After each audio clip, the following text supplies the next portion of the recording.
Greetings, everyone. Greetings on this night. Reverend Sandy Album here for our bedtime story tonight. And last week we read the creation story.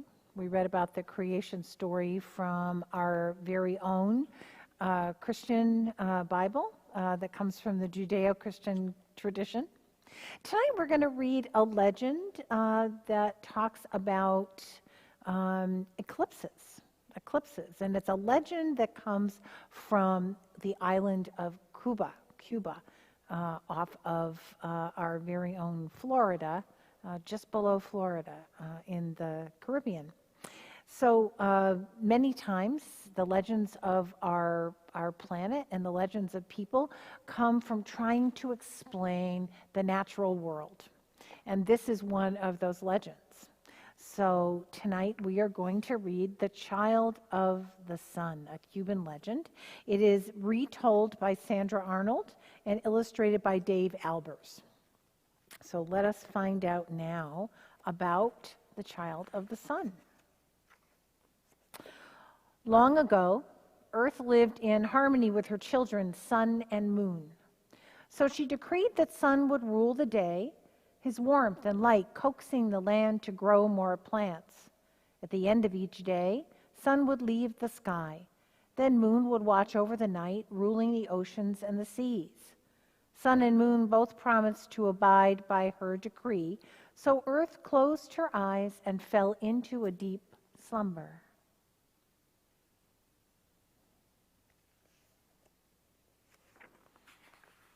Before long, sun got bored and restless with no one to admire him.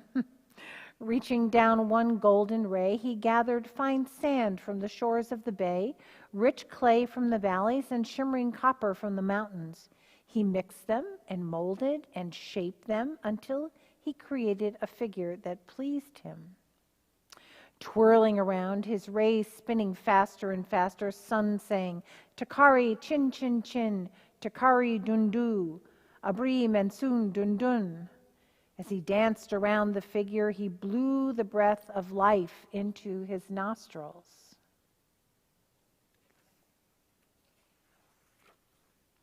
The figure shivered at sun's caress, then slowly opened his eyes. Seeing his father blazing before him, the first man stood and bowed low. "Kyo kyo, father sun," he said, "I am your willing servant." The sun named this first man Hameo. It's a little different than the way that we tell, but still human beings were fashioned from the earth. Hameo soon made friends with the other creatures of earth. From them he learned how to find food and shelter, but as the days passed, he grew sad and lonely.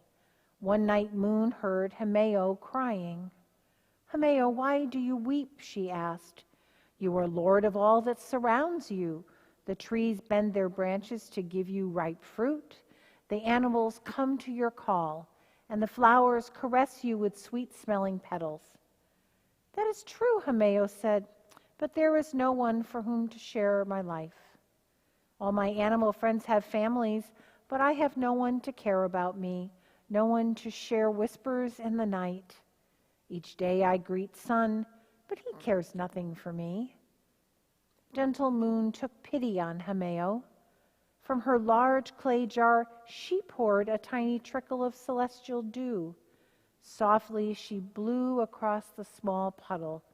A cloud of fog rose, twisting gently into the cool night air. Hameo sighed in wonder as the cloud took form and grew, slowly becoming a woman. "Guanaroka," Moon whispered her name, "Guanaroka," and the first woman opened her eyes. "Oh, Moon, she is so beautiful," Hameo said, reaching out his hand.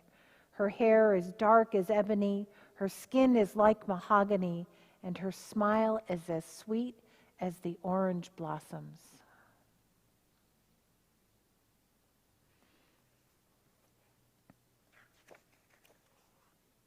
As the seasons brought their changes to earth, Guanaroka and Hamayo learned to grew to love one another.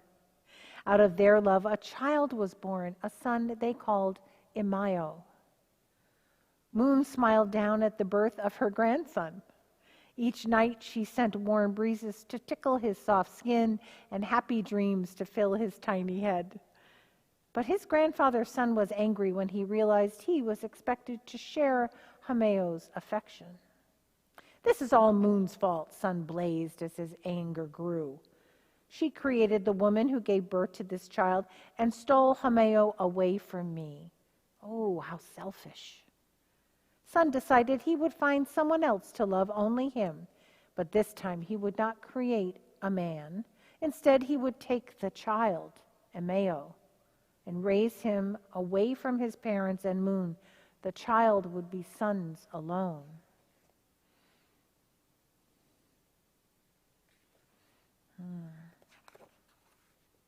One hot summer evening, Sun crept into the far eastern corner of the sky, and as Moon slept, he wrapped her tightly in a web of thick, dark clouds. Now she would interfere with him no more. Moon would sleep forever, and Sun alone would rule the sky. Then Sun stole into the hut where Hamayo and Guanaroka slept. He wrapped Amayo in one golden ray and carried him up into the sky.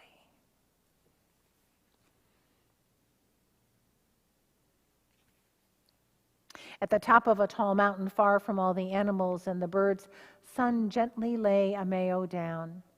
Amayo woke, cradled against the cold stone, and began to cry. He was lonely, hungry, and frightened.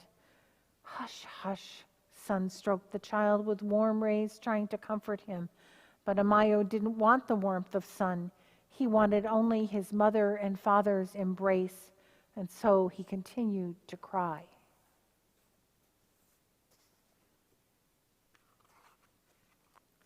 Far away in their small hut, Guanaroka heard her baby weeping.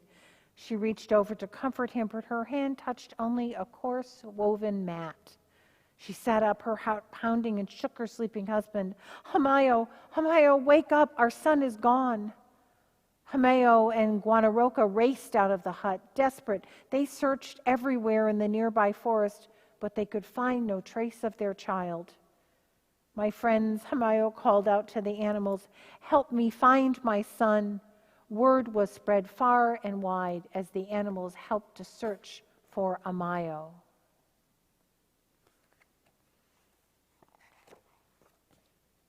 It was the blue heron who soared far above the earth who finally spotted the child on the mountaintop.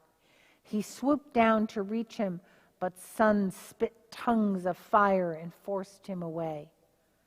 Circling around the mountain, the blue heron waited for the sun to set.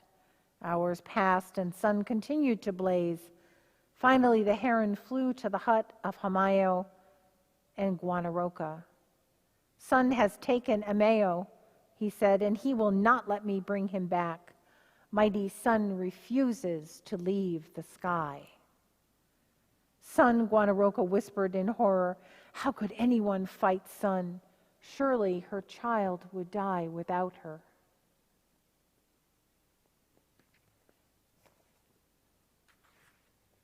In a voice filled with pain, Guanaroka cried to the wind, my child, someone must help me save my child." Wind heard Guanamoka and was touched by her pain. She spread herself across the heavens, searching until she found Moon. Whipping herself into hurricane force, Wind blew away the Moon's prison of dark clouds. Moon woke to the lingering echo of Guanaroka's cry. Looking down, she saw the frightened humans and earth withering under the hot sun. "Follow me," she shouted to Wind. "We must rescue Amayo and stop Sun, or he will burn the earth to cinders."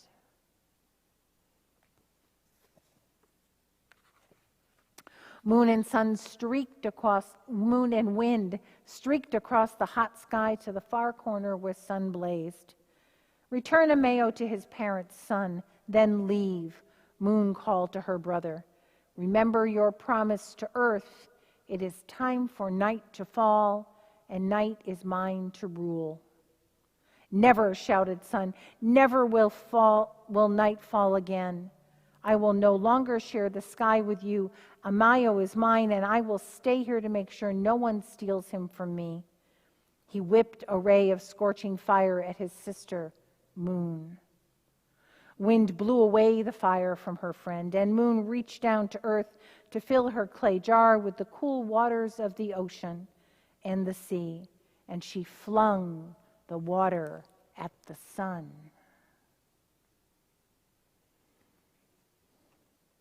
Sizzling with fury, Sun flew blazing circles of flame at Moon.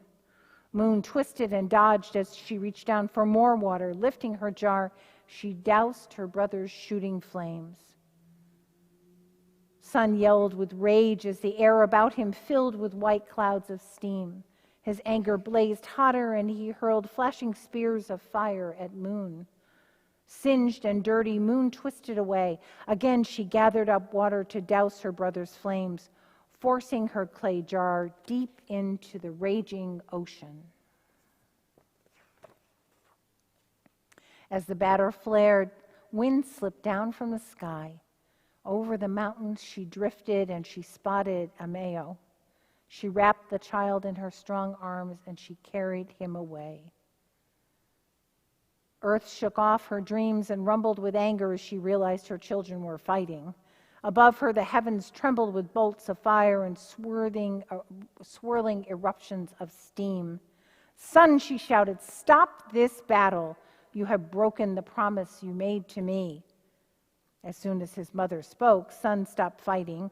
He looked down at Earth, singed and blackened by stray bolts of fire. See what you have done, my child, Earth said. Sun saw the pain and the fear in the animals' eyes. He saw the fear in the humans and the great destruction that his pride and his jealousy had caused. He was filled with shame. Earth gestured to Moon and drew her forward. As she passed in front of the sun, her shadow began to blot out his golden rays. Finally, Moon stood in front of her brother, and the long day was dimmed to twilight. Darkness fell on the earth, but it was strange, shadowy darkness, as if Sun were being eaten by Moon. After a long day, would there now be a long night? Without Sun, the plants would die, and there would be no food to eat. Earth, bring back Sun, Hameo and Guanaroka cried. We cannot live without him.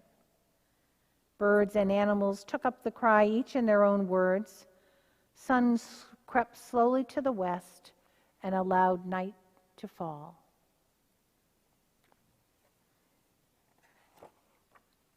Moon took the child, Amayo, from the arms of wind and brought him to his parents. Hush, sleep now, she said to Hamayo, Guanaroka, and Amayo. Tomorrow will be all as it should. Then she picked up her jar and poured celestial dew onto the earth, comforting and healing her wounds. Never again did Sun try to rule the sky alone. From that day forward, he was content to share with his sister. But sometimes, even now, when Sun seems restless and bored, Moon will step in front of him and remind him of his promise. When Sun and Moon stay in this way in the sky, we call it an eclipse.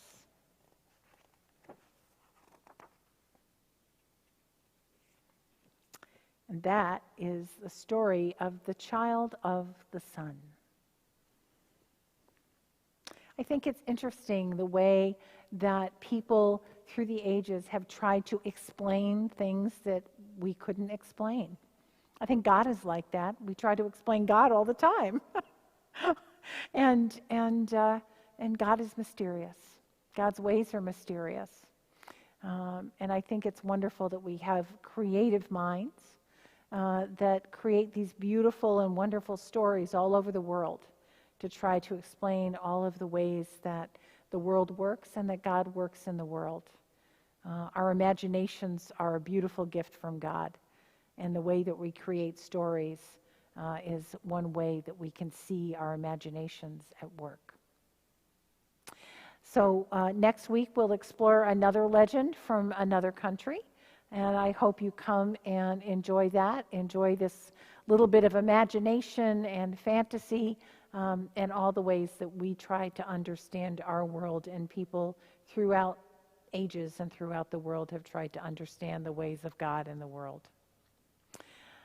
Let us pray together now with the words that Jesus taught us. Our Father, who art in heaven, hallowed be thy name. Thy kingdom come, thy will be done, on earth as it is in heaven. Give us this day our daily bread, and forgive us our trespasses, as we forgive those who trespass against us. And lead us not into temptation, but deliver us from evil. For thine is the kingdom and the power and the glory, forever and ever. Amen. Good night. Sleep tight. And as St. Francis of Assisi called them, Brother Sun and Sister Moon, rest as well. Take care.